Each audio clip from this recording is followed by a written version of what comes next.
Memasuki malam ketujuh kegiatan Safari Ramadan pemerintah daerah Kabupaten Lombok Timur kali ini berlokasi di Masjid Asyuhada, Dusun Bunut Tunjang, Desa Gunung Malang, Kecamatan Pringgabaya.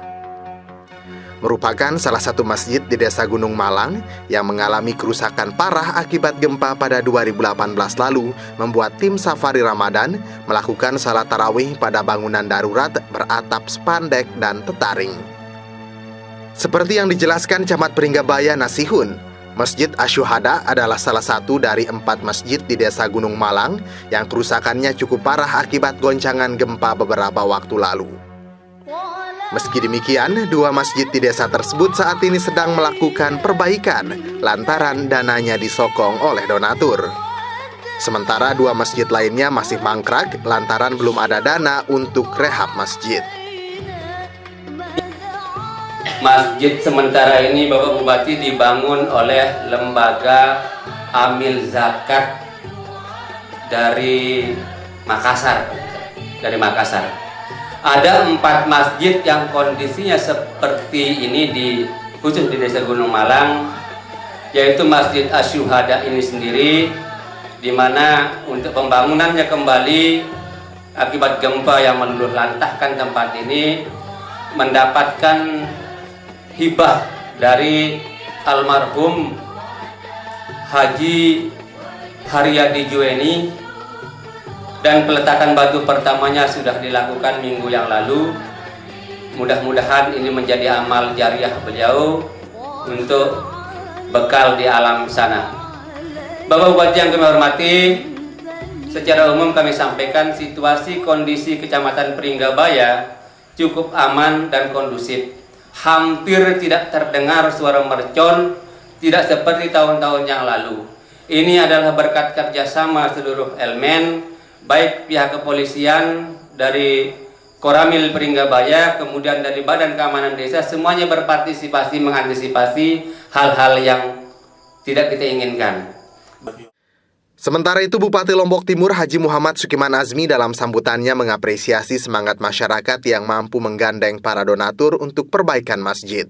Dalam hal ini, pemerintah daerah juga memberikan sumbangan untuk proses rekonstruksi sarana ibadah tersebut yang diserahkan secara simbolis oleh Sekda Lombok Timur Haji Rohman Farli. Di lain sisi, kegiatan Safari Ramadan yang dirangkaikan dengan peringatan Nuzulul Quran ini menurut Bupati harus dijadikan sebagai momentum untuk memahami serta memaknai kandungan dalam Al-Quran. Al-Quran yang terdiri dari 30 juz dan 114 surah ini, dijelaskan Bupati memiliki 6 kandungan. Adapun kandungan tersebut diantaranya penanaman akidah sebagai sarana ibadah dan muamalah, serta memiliki kandungan akhlak dan hukum. Selain itu, sejarah yang dijelaskan dalam Al-Quran selalu benar. Berikut Al-Quran juga berisi ilmu pengetahuan dan teknologi. Isi daripada Al-Quran itu yaitu ibadah dan muamalah. Manual 30 juz, sekian persen isinya ibadah dan muamalah. Kalau nggak salah 20%-an isinya itu. Ma makna ibadah? Ibadah itu 2 macam. Ibadah mahdoh, yang kedua ibadah ghairu mahdoh. Ibadah mahdoh itu sholat, puasa, haji, dan seterusnya yang kita lakukan setiap hari, itu ibadah mahdoh. Artinya adalah ibadah yang kita lakukan sesuai dengan aturan yang berlaku, mendekatkan diri kita kepada Allah Subhanahu wa Ta'ala dan kepada manusia. Yang kedua adalah ibadah ghairu mahdoh. Kalau yang pertama tadi disebut dengan spiritual, ya, spiritual. Yang kedua ini sosial, ibadah ghairu mahdoh. Kita bersedekah, kita senyum, itu sudah ibadah.